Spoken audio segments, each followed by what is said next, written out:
Sharper insights, y'all. Sharper insights, y'all. Sharper insights, y'all. Sharper insights, y'all. Sharper insights, y'all. Sharper insights, y'all. Welcome to the podcast. Sharper Insights.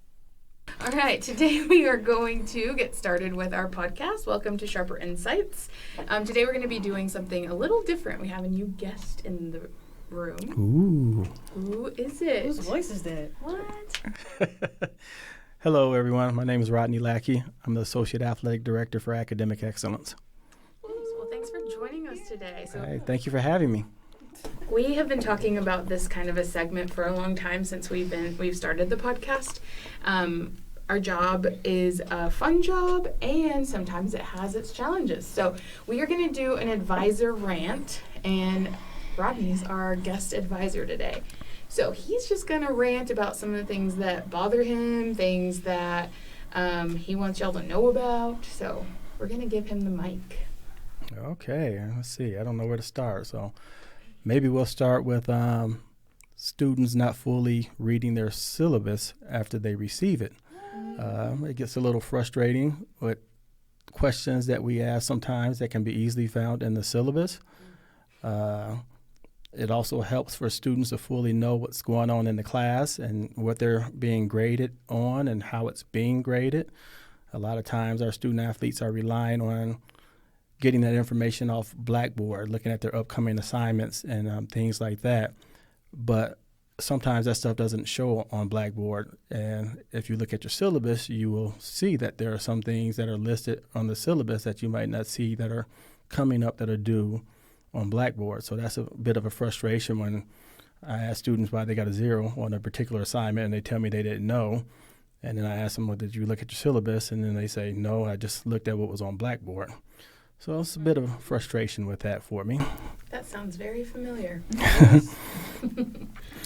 Before you go into your next one, I want to know, how long have you been doing this, Rodney? I have been doing this for 30 years now, so I'm considered a dinosaur in this profession for as long as I've been in it. I've been here at Texas Tech for 16 years now. Or a unicorn. Or a unicorn, okay. I like the way that sounds even better. So you know what you're talking about here. Oh, most definitely. All right, let's hear our next rant.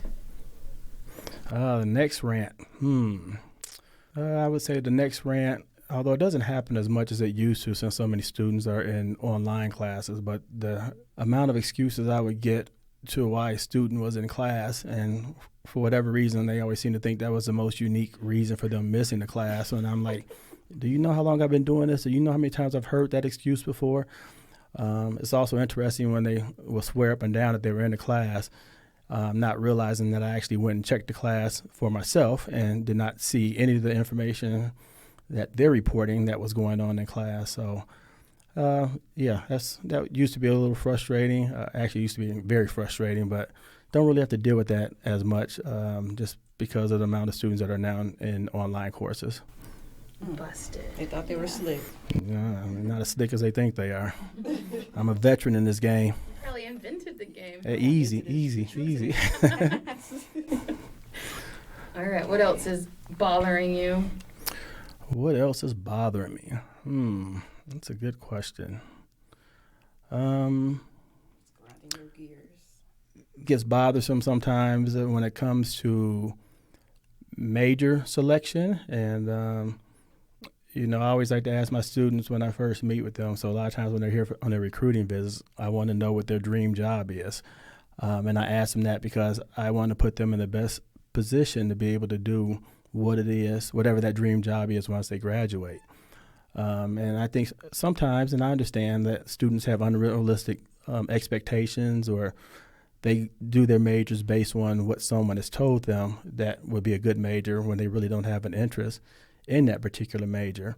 And I like to stress to the students, you can pretty much do what it is you want to do with pretty much the majority of degrees that you can earn here. Now, obviously, if you want to be an accountant, then you need to be an accountant major or something along those lines. But for a lot of jobs that my students tell me that they want to do, they really just need to get their degree and the job that it is that they want to do.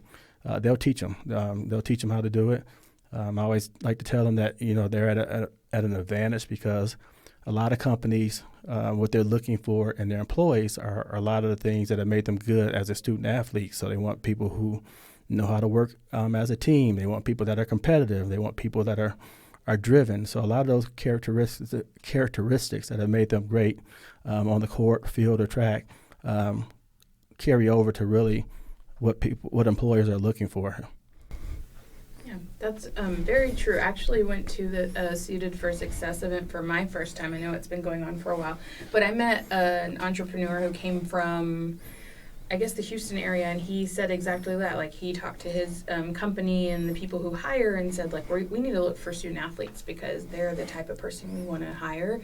And I'd never really seen that before or, like, thought about it, and it's a really good point. They're very, student athletes have something special in them where they're, very motivated, they're very determined, they are hard workers, they've kind of got a good work ethic. So Yeah, I really would like to see our students do their homework when it comes to what their job choices are, because a lot of times I feel that they have unrealistic expectations, especially when it comes to a salary range. Like, I've realized the students have no clue. In their minds, they're going to graduate and have jobs making six figures and things like that. And unfortunately, a lot of them will be in for a rude awakening. So I always tell them, hey, you need to do your homework just so you have an idea as to what you should be expected that you're going to make.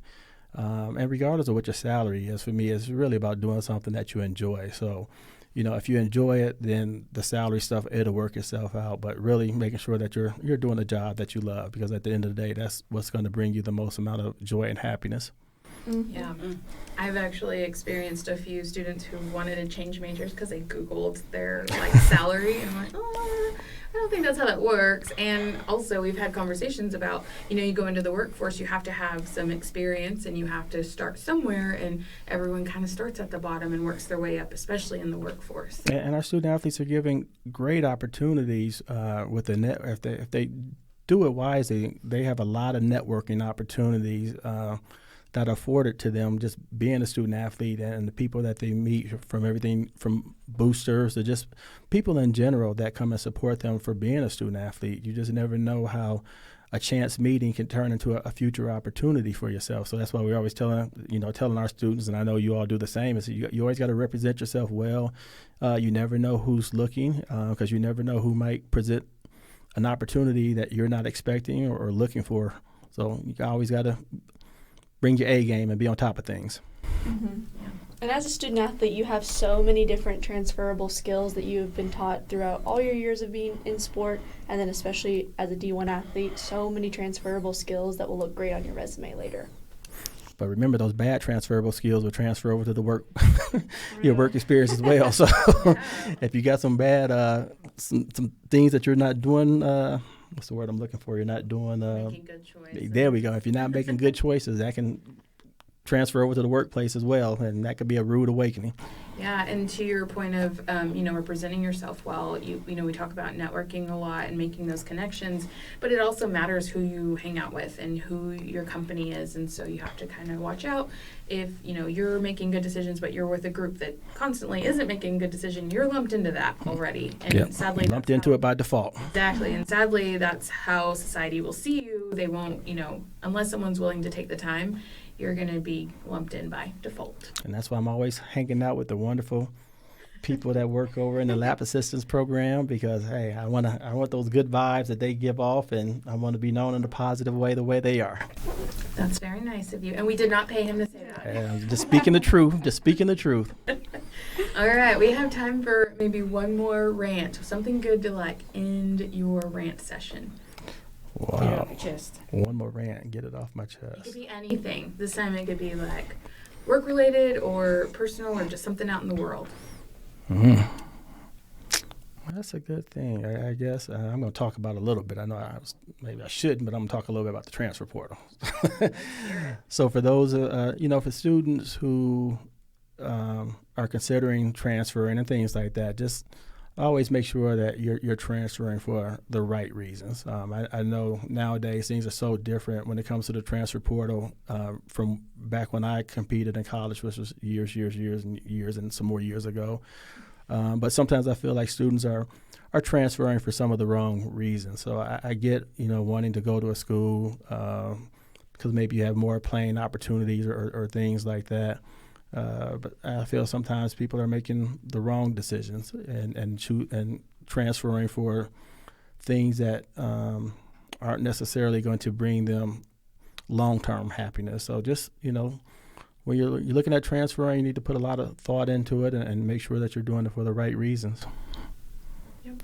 Always do your research and make choices for yourselves. I know that's kind of scary and hard, but we're all adults here, and it's kind of silly to make decisions, I would imagine, that are in the best interest of someone else and not yourself.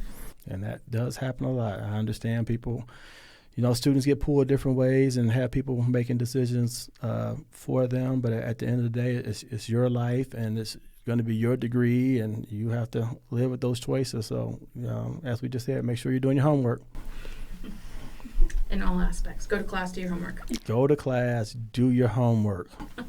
Well, thank you for your time, Rodney. Is there anything else you need to say to the audience before we head out of here? Wow, what else do I want to say? Let's go Lions. Let's go Detroit Tigers. What? You said say whatever I want to say. I don't want this edited out either. So, yeah, I'm representing the 313. So, what up, though? We won't hold that against him. All right. Well, thank you again for your time. Well, thank you so much. This has been fun. I hope to do it again. Yeah, we would love to have you back. And tell all your friends, because we need more advisors to come rant for our episodes, our future episodes. I can do that. All right. Well, as usual, I hope you left here a little sharper.